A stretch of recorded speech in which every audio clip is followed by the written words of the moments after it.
Okay guys, so try natin tong electric vehicle na sa Bestune 2004 model. Ayun, ganda. So, paano natin i-operate to? So, ito yung start button. Yan, start natin. So, pag-start natin, mayroong lalabas na dito sa ating instrument panel or sa combination meter here.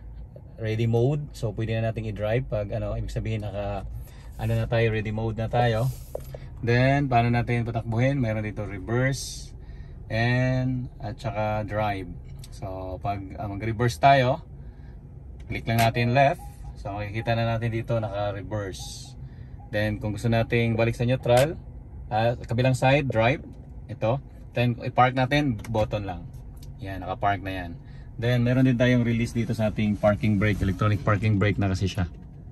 Ayan guys. So dito, so try natin. So forward tayo, reverse tayo.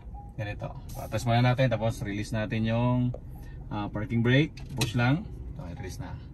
Takbuhin natin, kikita natin yung camera na reverse. Atras na siya. Yun, ganda. Okay, then forward natin. So magpo-forward tayo, lagyan natin kabilang side naman. Turn natin right.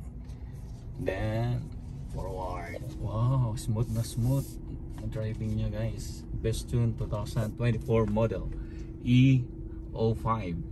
A05. Yan guys, forward. Then lakasin natin.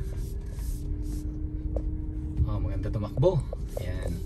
Tapos pag hinto tayo, parking diretso button.